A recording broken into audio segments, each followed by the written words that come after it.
오늘 저희에게 허락해 주신 하나님의 말씀은 계시록 19장 6절부터 10절까지 말씀입니다. 또 내가 들으니 허다한 무리의 음성과도 같고 많은 물소리와도 같고 큰 우레소리와도 같은 소리로 이르되 할렐루야 주 우리 하나님 곧 전능하신 이가 통치하시도다. 우리가 즐거워하고 크게 기뻐하며 그에게 영광을 돌리세. 어린 양의 혼인 기약이 이르렀고 그의 아내가 자신을 준비하였으므로 그에게 빛나고 깨끗한 세마포 옷을 입도록 허락하셨으니 이 세마포 옷은 성도들의 옳은 행실이로다 하더라. 천사가 내게 말하기를 기록하라.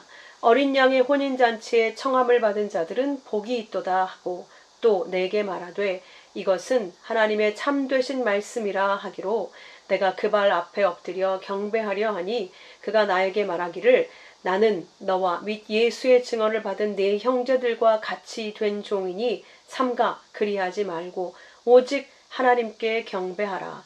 예수의 증언은 예언의 영이라 하더라. 아멘. 이 말씀 본문으로 세마포, 성도들의 옳은 행실이라는 제목으로 함께 말씀을 나누도록 하겠습니다. 오늘은 6절부터 이어지고 있습니다.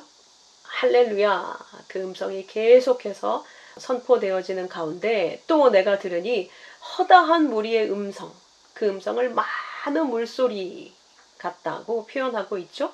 또 큰 우레소리 같다고도 표현하고 있습니다. 하나님의 말씀을 상징하는 소리요, 하늘에서 들리는 그 허다한 큰 우레소리가 들려서 보니까 그 소리의 내용이 이 말이더라는 거죠. 할렐루야 주 우리 하나님 곧 전능하신 이가 통치하시도다. 그러니까 하늘의 모든 백성들이 하나님의 통치를 기뻐하는 소리이자 많은 물소리, 큰 우레소리, 이게 하나님의 말씀의 소리를 상징한 표현들이었잖아요.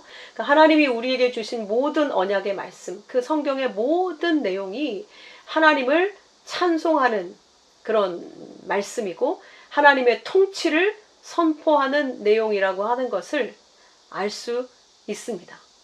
드디어 하나님의 통치가 선포되어지는 이 순간이 오게 되는 것이죠. 그 순간을 미리 요한을 통해서 보게 해주셨습니다. 이때에는 드디어 모든 악이 사라지고 하나님이 통치하시는 하나님 나라가 도래한 기쁨의 소리입니다. 모든 피조물이 하나님의 통치를 기뻐하면서 축제하는 날, 잔치하는 날, 그날이 온 것입니다. 그날이 드디어 이르게 된 것입니다. 이날이 바로 모든 성도들의 소망입니다. 여러분도 이날을 소망하고 있습니까? 물론 이 역사는 하나님이 주인이시고 통치하십니다. 그렇지만 잠깐 동안 이 땅에는 하나님의 백성 이외에 하나님을 거역한 모든 백성들이 사단과 함께 하나님을 거역하고 있는 현장이 이 바벨론 세상이지 않습니까? 그런 세상에서 모든 악과 죄가 가득한 이 세상이 사라지고 이제 그 하나님을 거역하던, 반대하던, 하나님을 버리고 자기들이 주인의 자리에 앉아서 하나님 노릇하던 모든 사단과 이 땅의 다른 인간들이 다 멸해지고 이제 오직 하나님이 왕 되셔서 통치하시는 그 날이 선언되고 있는 겁니다. 골로새서 1장 16절 보면 모든 만물이 그에게서 창조되되 하늘과 땅에서 보이는 것들과 보이지 않는 것들과 혹은 왕권들이나 주권들이나 통치자들이나 권세들이나 만물이 다 그로 말미암고 그를 위하여 창조되었다라고 이야기하고 있습니다.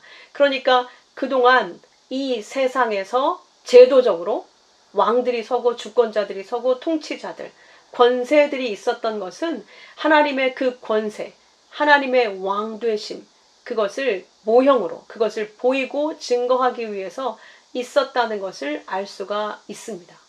그런데 실제 왕노릇하는 주권자들이 그 어떤 누가 하나님의 왕되심을 인정하고 그 자리에서 내려와 하나님의 통치를 기다리는 자가 있었습니까? 아무도 없었지 않습니까? 사실 그 자리는 하나님의 영광을 나타내라고 있는 것인데 죄인인 인간들이 자기들이 왕이 되어서 스스로 왕 노릇을 하더라. 그것을 지금 온 역사가 증명하고 있는 겁니다.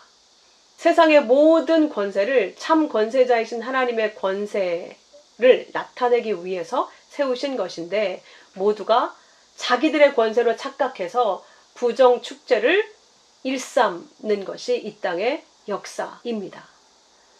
그런데 드디어 때가 되어 그들을 심판하실 진짜 왕, 진짜 주권자, 진짜 통치자가 오시게 되는 것이죠. 그 통치자의 임재를, 그 통치자의 현현을 기뻐하는 하늘의 성도들의 소리요 모든 언약의 말씀들의 외침입니다. 7절에 우리가 즐거워하고 기뻐하며 그에게 영광을 돌리세. 그래서 모든 그 하나님의 통치를 기뻐하는 자들은 하나님께 영광을 돌립니다. 그러면서 어린 양의 혼인 기약이 이르렀고 그의 아내가 자신을 준비하였으므로 하나님께 기뻐하며 영광을 돌리고 있습니다. 어린 양의 혼인 잔치가 이르렀고 이렇게 쓰여져 있습니다. 혼인잔치, 하나님이 주권자로 통치자로 임하실 그때가 되면 그때 어린 양의 혼인잔치가 벌어진다고 이렇게 기록을 하고 있는 것이죠. 그리고 그 어린 양의 혼인잔치에 그 어린 양의 신랑 옆에 서게 될 아내가 준비되어졌다라고 이야기하고 있습니다. 그래서 이제 어린 양의 혼인잔치가 베풀어진다라고 말씀하고 있죠. 이사야 54장 5절에 보면 이는 너를 지으신 이가 네 남편이시라. 그의 이름은 만군의 여호와시며 내 구속자는 이스라엘의 거룩한 이시라. 그는 온 땅의 하나님이라 일컬음 받으실 것이라. 이렇게 약속을 하셨어요. 이사야를 통해서 구약시대에 이미 내가 네 남편이다. 내가 너의 구속자다. 내가 너를 구속해서 내가 온 땅의 하나님임을 나타낼 것이다 라고 말씀하셨고 그 말씀이 이렇게 이루어지고 있는 겁니다. 이사야 60장 15절에도 전에는 네가 버림당하고 미움당하였으므로 네게로 가는 자가 없었으나 이제는 내가 너를 영원한 아름다움과 대대의 기쁨이 되게 하리니 이사야 54장 7절에도 내가 잠시 너를 버렸으나 큰 긍휼로 너를 모을 것이요. 우리가 이 땅에 죄인으로 와서 하나님께 마치 버림당한 것처럼 이 땅에서 죄로 말미암아 하나님을 떠나고 주인 없이 남편 없이 부모 없이 고아처럼 과부처럼 죄로 말미암아 버려진 자기가 주인된 인생이 얼마나 고통스러운지를 알게 하시고 하나님이 그 고통을 통해서 그로 말미암아 하나님을 찾게 하셔서 하나님이 우리를 긍휼로 다시 모으고 덮으실 것이라고 약속하고 있는 것입니다. 그래서 이사야 62장 4절에 다시는 너를 버림받은 자라 부르지 아니하며 다시는 네 땅을 황무지라 부르지 아니하고 오직 너를 헵시바라. 헵시바는 나의 기쁨이 너에게 있다. 이런 말이에요. 내 땅을 뷸라라 하리니 주인이 되다, 결혼하다 이런 뜻을 갖고 있거든요. 결혼해서 내 기쁨을 너로 삼겠다. 이렇게 말씀하신 거죠. 이는 여호와께서 너를 기뻐하실 것이며 내 땅이 결혼한 것처럼 될 것임이라. 더 이상 우리는 버림받은 자, 고아와 과부가 아니라 영원토록 이제 그 신랑과 하나가 돼서 영원토록 그 부모님의 사랑을 듬뿍 받고 영원을 사는 그런 결혼한 자처럼 될 것이라는 거예요. 우리를 그렇게 만드실 것이라고 약속을 하신 겁니다. 그 언약이 어린 양의 혼인잔치로 나타나게 되는 것이죠. 호세아 2장 19절에도 내가 네게 장가들어 영원히 살되 말씀하셨습니다.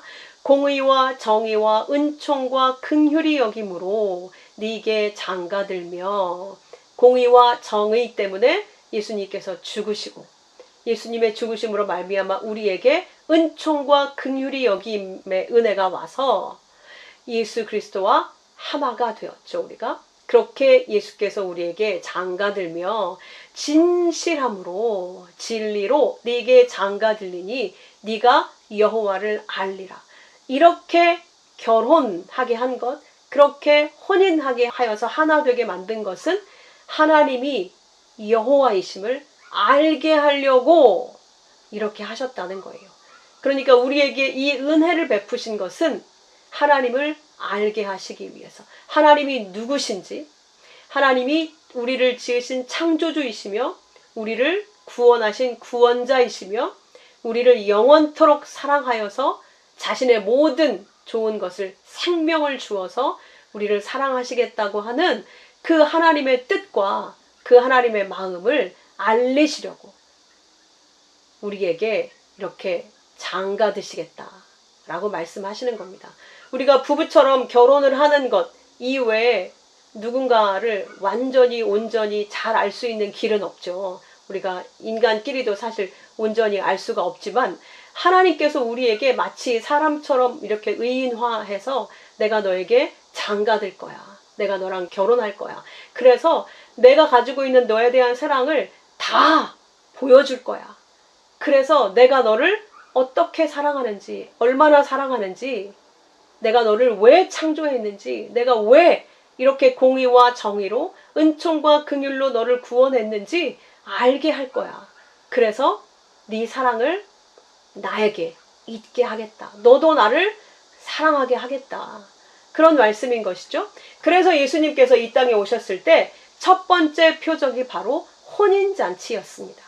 예수님이 그 혼인잔치를 완성하러 오셨다고 공식적으로 표명을 한 것이죠. 그래서 갈릴리 가나의 혼인잔치가 있어서 첫 표적으로 이 땅에 오심으로 말미암아 율법을 가지고 율법대로 살 수 없어서 절대 그 하나님의 혼인잔치에 참여할 수 없는, 아무 소용이 없는, 포도주가 떨어져서 없는 혼인잔치는 혼인잔치라고 할 수가 없다고 그랬죠. 그런데 예수님께서 물을 포도주로, 자신의 피를 우리에게 혼인의 빙패물로, 자신의 말씀을, 언약을 우리에게 혼인의 빙패물로 주셔서 결국 혼인잔치의 포도주로 하나님의 언약을 마시고 그 혼인잔치가 완성될 수 있도록 내가 왔다. 그 잔치를 완성하기 위해서 내가 왔다. 라고 말씀하고 있는 겁니다. 그러므로 하나님의 구원, 하나님 나라의 혼인잔치는 너희들의 노력이나 수고로 이루어지는 것이 아니라 내가 너희에게 은혜로 주는 거야. 내가 신랑이 되어서 신부를 찾아와서 내가 너를 품고 데리고 가는 거야. 이렇게 말씀하고 있는 겁니다. 그런데 마태복음 22장 2절부터 천국 비유를 보면 이때 우리가 그런가요? 저도 너무 좋습니다. 저를 데려가 주세요. 이렇게 표현하는 사람이 아무도 없다는 것을 비유로 가르쳐주고 계십니다. 마태복음 22장 2절부터 보면 천국은 마치 자기 아들을 위해 혼인잔치를 베푼 어떤 임금과 같으니 천국은 바로 하나님이 천국이다 라고 가르쳐주고 있죠. 근데 하나님께서 아들의 혼인잔치를 베풀었다. 이렇게 말씀하고 있어요. 아들을 위해서. 그 잔치에 이제 신부를 만들기 위해 초청을 하죠. 종들을 보내서. 근데 모두 오기를 싫어하거늘 아무도 오고 싶어 하지 않는 거예요. 그래서 또 종들을 보내서 내가 잔치는 다 준비할 거야. 니네는 아무것도 준비할 거 없어. 내가 소와 살찐 짐승을 잡아서 모든 혼인잔치의 요건을 다 갖추었으니까 너는 그냥 오기만 하면 돼. 이렇게 또 종들을 보내서 이야기했습니다. 그런데 그들이 돌아보지도 않고 한 사람은 자기 밭으로, 한 사람은 자기 사업하러 가고 그 남은 자들은 종들을 잡아 모욕하고 죽이니. 그러니까 아무도 네, 제가 그 혼인잔치에 가겠습니다. 라고 대답한 자가 없었다는 거예요. 이 땅은 모두 죄인이라고 했죠. 하나님을 찾는 자가 아무도 없다고 반복해서 하나님께서 말씀하고 계시죠. 이 비유 또한 그것을 증거해주고 있습니다. 누가복음 14장에서는 이 같은 비유를 이렇게 표현합니다. 다 일치하게 사양하여. 한 사람도 예외 없이 모두가 사양하더라는 거예요. 저는 하나님 나라 이런 거에 관심 없어요. 그냥 나는 여기서 잘 살다 갈 거예요. 죽고 나서 뭐가 있는지 어떻게 알겠어요? 저는 그냥 여기서 내 성공과 성취를 이루고 그냥 내 행복을 위해서 살겠어요. 나는 하나님의 아들, 왕의 아들의 결혼식 그런 거에 관심이 없으니 난 내버려 두십시오. 그리고 아무도 안 가더라는 거예요. 나는 지금 밭을 사서 밭을 매야 된다. 소를 샀으니 한번 시험해 봐야 된다. 난 장가 이제 막 들어서 그 진짜 신랑을 놔두고 다른 것과 장가 들어서 나는 거기에 갈 수 없어. 이렇게 전부 다 거절하더라는 거예요. 임금이 농하여 군대를 보내 그 살인자들을 진멸하고 동네를 불사르고.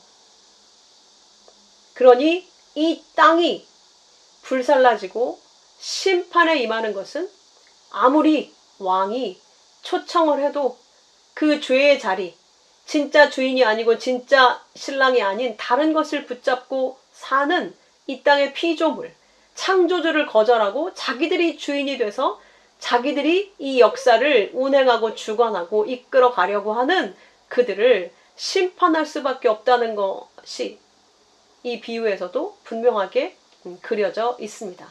이때 종들에게 주인이 이야기합니다.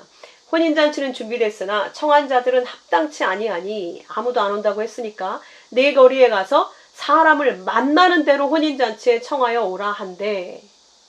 종들이 길에 나가 악한 자나 선한 자나 만나는 대로 모두 데려오니 혼인잔치에 손님들이 가득한지라. 그러니까 이 세상의 눈으로 볼 때 악한 자든 선한 자든 그런 걸 따져서 데려가지 않더라는 거예요. 만나는 대로 데려가더라는 거죠. 누가복음 14장 동일한 본문에는 이렇게 구체적으로 기록하고 있습니다.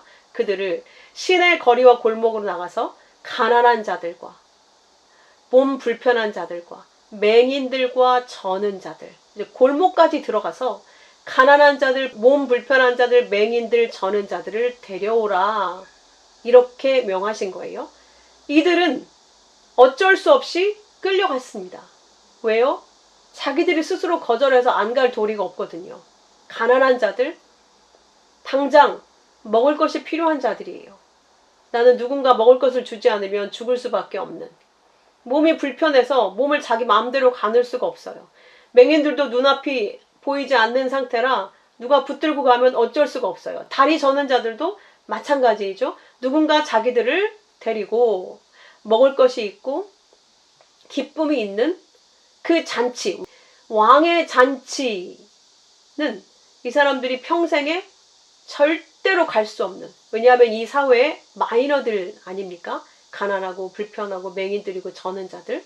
그들은 이 사회에서 거절당한 자들이에요. 사실 이 세상에서 마이너들이에요. 그들을 혼인잔치로 데리고 가는 겁니다. 그러니까 아들의 혼인잔치에 데려가기 위해서는 하나님의 백성들을 이런 상태로 놓으신다는 것을 알 수 있죠. 이 비유를 통해서. 하나님 나라에 대해서.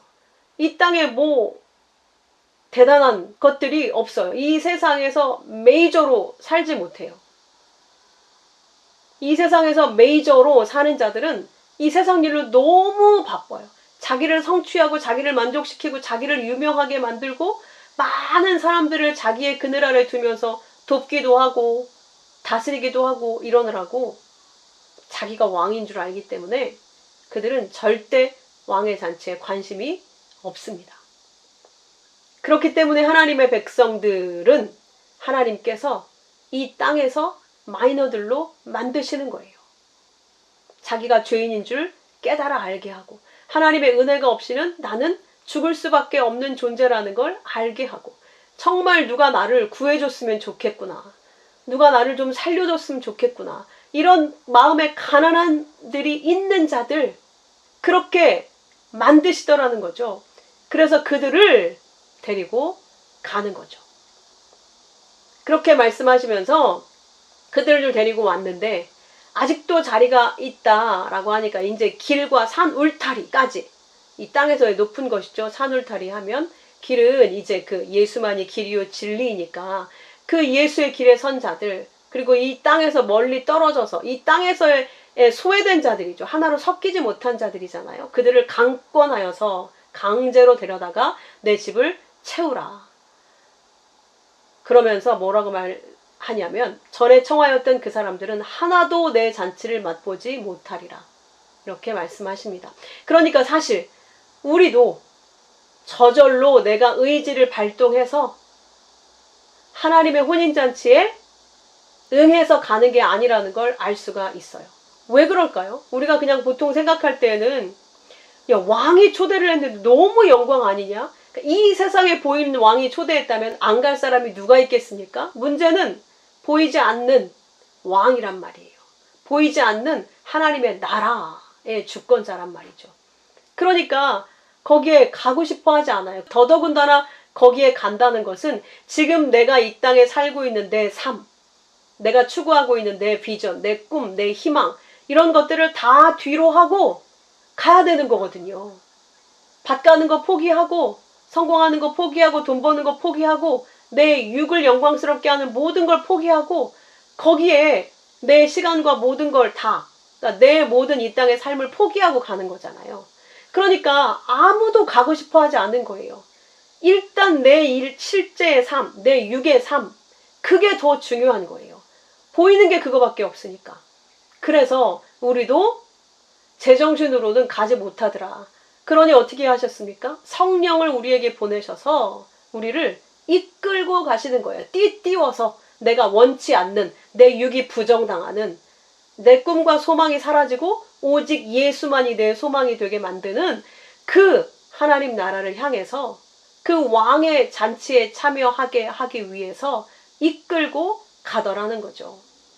그래서 그렇게 초대된 처음 사람들이 간 것이 아니라 율법 가운데 그 율법을 받고 내가 하나님께서 원하시는 합당한 모습이 되어서 하나님의 예복을 내가 만들어 입고 가겠다.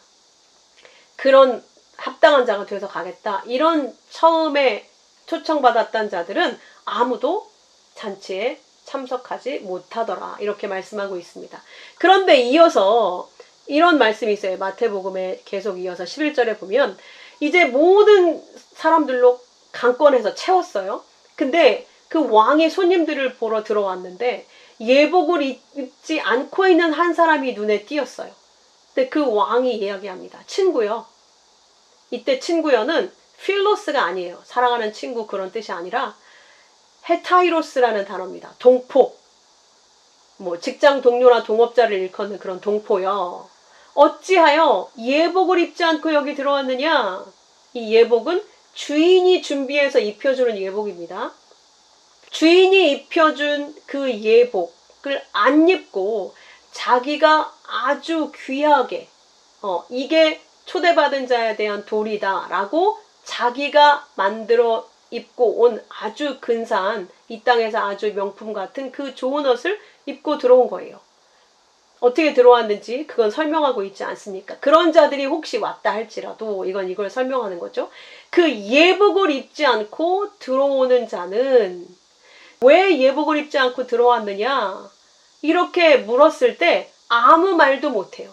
그러니까 내가 여기에 왜 들어와야 하는지를 알고 있지 못한 거죠. 우리는 어떻게 주님의 혼인잔치에 들어갔습니까? 주님의 은혜로, 주님의 십자가 은혜로, 주님이 나를 초청했기 때문에, 초대했기 때문에 그 예수 그리스도라는 그 예복을 내가 입고 있든지 갖고 있든지 예수님이 나를 초청했다고 하는 그 말을 가지고 있을 수 있어야 되는데 아무 말을 못하더라는 거예요. 그러니까 그 예수 그리스도, 그 은혜를 알지 못했다는 것이죠. 자기 의로 자기가 준비해서 온 자들은 절대 들어올 수 없다라고 이야기하고 있는 겁니다. 그는 그 주인에게서 받은 진리의 옷을 입고 있지 않았다는 증거는 주인이 초대했다는 증거가 아니기 때문에 주인이 초대를 했고 주인의 초대를 받아들였다는 증거가 바로 그 예복인데 그것이 없으므로 아무 말을 할 수 없는 그는 왕이 명령하죠. 그 손발을 묶어 바깥 어두운 데 내던지라. 거기서 슬피 울며 이를 갈게 되리라 하니라. 청함을 받은 자는 많죠? 이 땅에 하나님의 백성들의 모습으로 교회마다 온 세계에 주일에 예배드리러 오는 사람이 얼마나 많습니까? 하나님께서 그들에게 말씀을 주셔서 다 초대하고 있는 거죠. 그런데 결국 택함을 입은 자는 적으니라. 그 말씀을 다 자기들의 유익을 위해서 붙들고 우상으로 하나님을 섬기는 자들은 너무너무 많은데 그 십자가의 길, 오직 예수만 믿는 그 믿음의 길로 갈 수 있는 자들은 아주 적다. 올리고스, 거의 없다. 성령이 오셔서 강권에서 이끌고 가지 않으면 불가능하다는 것을 말씀하고 있는 겁니다. 그에게 그렇게 하나님이 데리고 가서 자기의 백성으로 만든, 그래서 결국 십자가, 하나님 나라의 신부로 서게 된 그에게 빛나고 깨끗한 세마포 옷을 입도록 허락하셨으니, 이때 이 세마포 옷이 고운 베옷입니다. 부시노스라는 단어를 쓰고 있어요. 그리고 거기에 입도록 허락하셨다라고 할 때 입다라는 페리발로라는 단어가 던진다는 얘기거든요. 그러니까 내가 막 준비해서 입고 가는 그런 뜻이 아니라, 엘리야가 소를 몰고 밭을 갈고 있던 엘리사에게 지나가면서 겉옷을 던져주는 장면 여러분 기억하십니까? 이게 열왕기상 19장 19절에 나와 있는 장면이거든요. 그렇게 갑자기 일상을 살고 있는데 옷이 던져져요. 엘리사로부터 그 영광의 겉옷이 던져지게 돼서 그 길로 자기가 갈던 밭을 버리고 소를 버리고 엘리야를 따라가게 되는 그 장면 기억하시죠? 거기에 쓰여진 던져진 것이 바로 이게 입다라는 페리발로가 갖고 있는 단어입니다. 그렇게 세마포, 고운 베옷이 우리에게 입혀졌어요. 은혜로. 내가 준비해서 입고 간 게 아니란 말이죠. 그것을 허락하셨다. 주셨으니 이 세마포 옷은 성도들의 옳은 행실이로다. 그러니까 성도들의 옳은 행실, 이 옳은 행실이라는 단어가 디카이오마, 의라는 단어예요. 의. 이 의의 옷을 입혀졌다. 이 의의 옷을 상징적으로 세마포 옷이다 라고 말씀하고 있습니다. 우리의 의는 이제 우리는 너무나 많이 들어서 알고 있죠. 우리의 의는 무엇입니까? 예수 그리스도. 하나님의 의가 바로 우리의 의이고, 그 하나님께서 우리에게 주신 의를 믿는 믿음이 바로 우리의 의입니다. 이 세마포 옷, 성도들의 옳은 행실, 이 세마포 옷을 우리의 의로 입혀주셨다. 그 신부들에게, 성도들에게 이렇게 말씀하고 있습니다. 재미있는 건 이 세마포라는 단어 부시노스는요, 아주 곱고 희고 값비싼 최고급 품질의 세마포를 말합니다. 그래서 이때 입혀진, 어린 양의 혼인잔치에서 입혀진 그 세마포 옷은 거룩과 영광과 부와 권세를 상징하는 그런 최고급 아름다운 옷을 말하는 거예요. 그 옷이 하늘의 성도들, 여기에 나와 있는 하늘의 성도들, 그 신부들에게 입혀졌다고 하고, 19장 14절에서는 하늘의 군대들에게 입혀졌다고 이야기하고 있습니다. 그런데 이 부시노스라는 단어 말고 세마포라는 원어 단어가 또 하나 있어요. 신돈이라는 단어가 있습니다. 그 신돈은 언제 쓰인 옷이냐? 이건 일반 베옷이에요. 고급 품질의 그런 옷이 아니라 일반 베옷. 사람이 죽었을 때 그 시신을 싸는 옷 있잖아요. 예수님이 죽으셨을 때 그 예수님의 죽은 시신에 싼 세마포가 바로 신돈이었습니다. 근데 이 신돈이 어디에 또 쓰였느냐? 마가의 혼니불에 쓰였어요. 마가복음 14장 51절에 보면 한 청년이 벗은 몸에 배 혼니불을 두리고 예수를 따라가다가 무리에게 잡힘에 배 혼니불을 버리고 벗은 몸으로 도망하니라. 배 혼니불, 여기에 쓰인 혼니불이 신돈이라는 세마포 옷인 거예요. 일반 보통 사람들이 죽었을 때 그 시신에게 입히는 그 옷, 신돈을 걸쳐 입고 예수님을 따르는 거예요. 그러니까 누구든지 나를 따르려면 자기를 부인하고 자기 십자가를 지고 따라야 된다고 말씀하셨죠.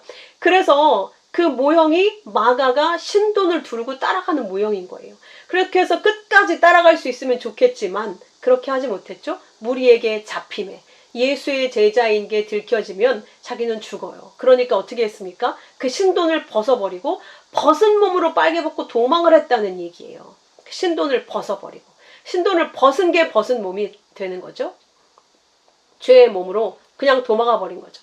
그러니까 어떤 누구도 베옷을 입고 신돈을 입고 그 죽음의 세마포 옷을 입고 예수를, 내 십자가를 들고 따라갈 수 있는 자들이 없더라. 예수님이 지금 죽으시기 전이었잖아요. 아무도 그럴 능력이 없어요. 내 목숨이 위협받는데, 내가 죽는 건데 그 예수를 따른다는 것은 누가 그 길을 따를 수 있겠습니까? 그게 우리의 실체라는 거예요. 신돈을 아무리 입고 주를 따르고 싶어도 벗고 도망할 수밖에 없는 그 죄의 모습이 우리의 실체라는 것이죠. 그런데 그 신돈을 예수님께서 입으시고 죽으신 것입니다. 죽으셨죠? 그리고는 우리가 입어야 될 신돈 대신 다른 세마포를 입혀주고 계신 거예요. 이 혼인잔치에서 영광과 거룩의 세마포 옷인 부시노스, 그 고운 최고급 세마포 옷을 입혀주신 겁니다. 마치 우리가 그 신돈을 입고 그 믿음의 싸움에서 이겨서 승리자에게 주신 영광의 옷을 입힌 것처럼 우리는 거기에서 실패해서 벗고 도망쳤는데, 그 옷을 예수님이 입고 자신이 죽으신 후 우리에게는 다른 옷,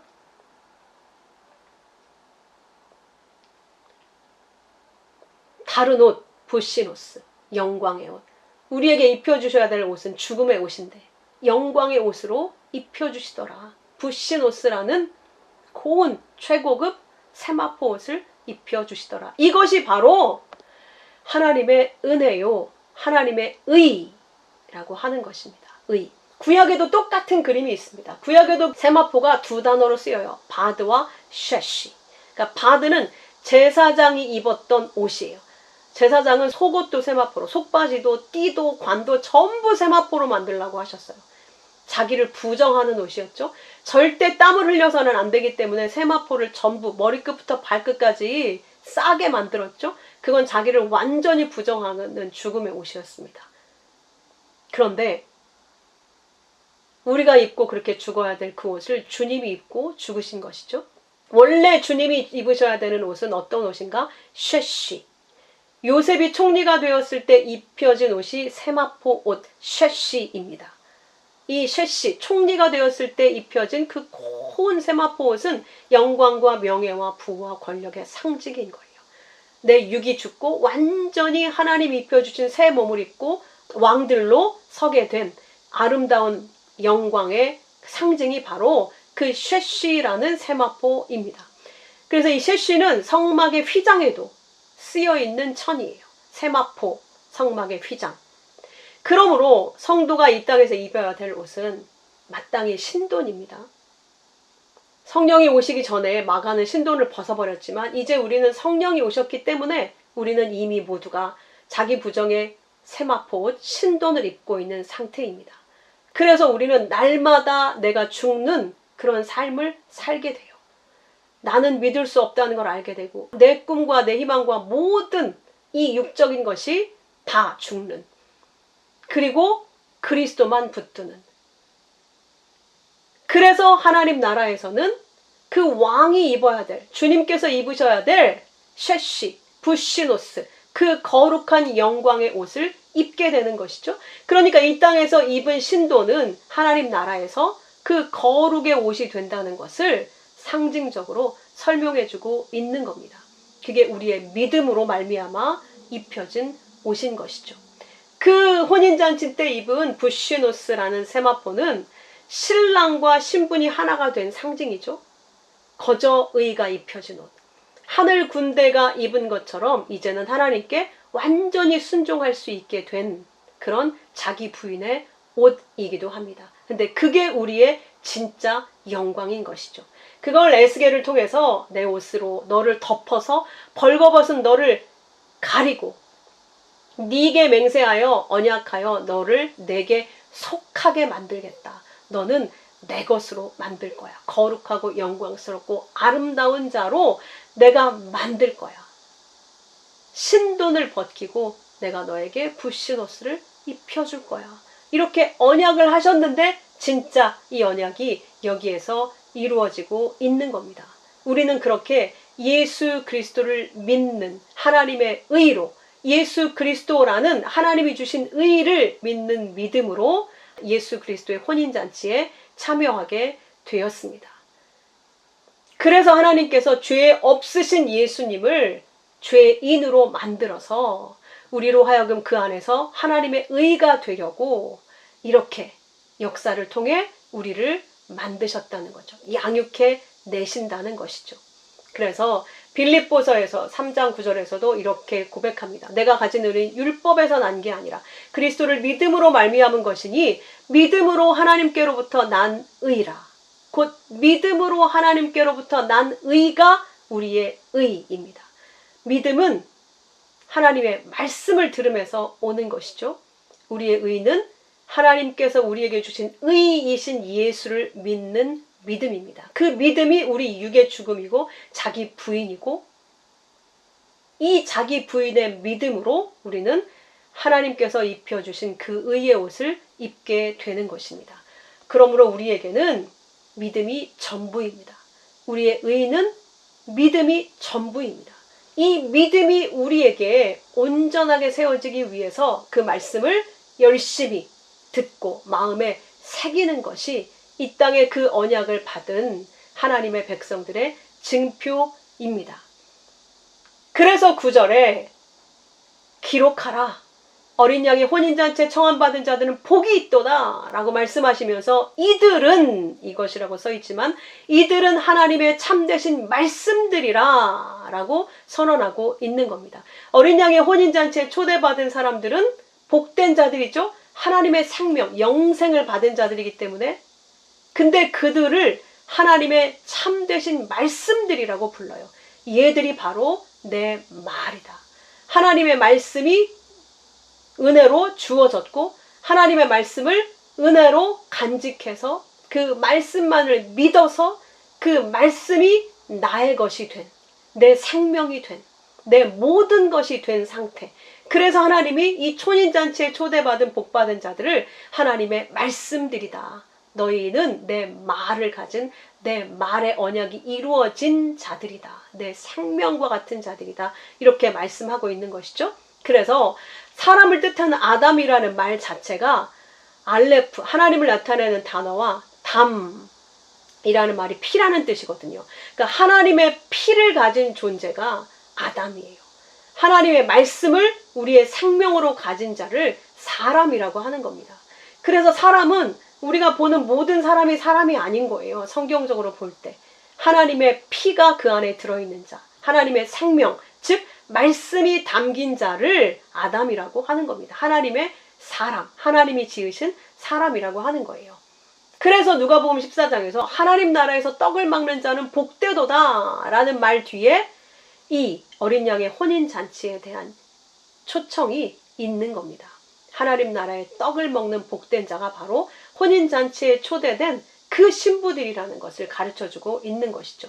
자, 그 선포가 일어나니까 요한이 너무나 놀랍고 감사해서 엎드려 경배하려고 합니다. 그 천사에게. 그렇지만 그가 하는 말이 나는 너와 및 예수의 증언을 받은 네 형제들과 같이 된 종에 불과하니 삼가 그리하지 말고 오직 하나님께 경배하라.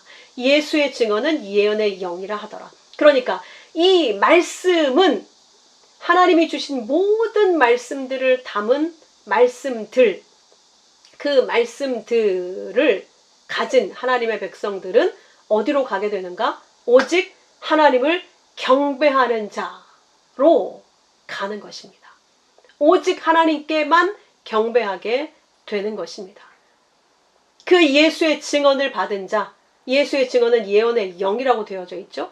예언은 모든 비밀과 모든 지식이라고 되어져 있어요. 고린도전서 13장 2절에 하나님에 대한 모든 비밀, 하나님에 대한 모든 지식, 그게 바로 예언입니다. 그래서 예수님이 우리에게 주신 증언, 예수님의 말씀, 예수님이 증언하신 그 말씀은 예언의 영인 거예요. 하나님에 대한 모든 비밀과 하나님에 대한 지식을 갖고 있는, 하나님에 대한 지식인 그 산 말씀, 그 영, 하나님의 영이라고 말씀하고 있는 겁니다. 그 영이 말씀으로 우리에게 와 있다면 우리는 오직 하나님께만 경배하게 되어 있는 것입니다. 하나님의 말씀을 가지고 절대 나를 훌륭하게 만들고 나를 잘 살게 만들고 나를 복받게 만들고 나를 자랑하게 만드는 그런 것에 사용하는 것이 아니라, 이 땅에서 높은 자가 되는 데 사용하는 것이 아니라, 이 땅에서 내 마음을 위로하고 나의 유익을 추구하는 데에 사용하는 것이 아니라, 하나님의 말씀이 진짜 진리의 영이고 하나님이 계시된 예언의 영의 말씀이 내 안에 와 있다면 오직 우리는 하나님께만 경배하게 되어 있다라는 것이 오늘 이 말씀의 핵심입니다. 이 말씀이 증언하고 있는 진리입니다. 그러므로 그 말씀 예언을 받은 자들은 오직 하나님께 예배하고 경배하게 되어 있습니다. 하나님만 높이고 하나님만 사랑하고 하나님께만 영광을 돌리는 자로 살게 되어 있습니다. 모든 예언의 말씀을 통해 믿음의 존재가 된 자들은 부시노스의 세마포 옷을 받은 의의 성도들입니다. 우리가 바로 이 예언의 말씀을 가진, 결국 부시노스의 세마포 옷을 입고 어린 양의 혼인잔치에서 신부의 자리에 서게 될 거룩한 하나님의 백성들입니다. 이 사실이 믿어진다면 어떻게 우리가 하나님을 찬양하지 않을 수가 있겠습니까? 그 영광스러운 자리를 놓고 어떻게 이 땅에 썩어질 것에 마음을 두고 우리의 눈을 이 땅에 둘 수가 있겠습니까? 우리는 이런 귀한 존재들입니다. 이것을 기억하시고 날마다 그 하나님의 영광스러운 혼인잔치, 그날을 소망하면서 이 땅의 고난과 어려움을 잘 이겨내시는 우리 모두가 되기를 주님의 이름으로 축원합니다. 함께 기도하겠습니다. 아버지, 감사합니다. 이 어린 양의 혼인잔치에 저희를 은혜로 초대해 주셨습니다. 우리가 자원해서 그 길을 따른 것이 아니라 주의 은혜로 우리를 이끌어 주셨사오니 이 영광스러운 어린 양의 신부된 그 신분을 우리가 기억하고 잊지 않고 날마다 주님을 사랑하며 주님께 감사하며 오직 그 은혜로 만족한 저희의 인생이 되도록 인도하여 주시옵소서. 주님을 더욱 사랑하며 주님께 감사하며 주님이 우리 소망의 모든 것이 되는 저희가 되도록 인도하여 주옵소서. 귀하신 예수 그리스도의 이름으로 감사하며 기도하옵나이다. 아멘.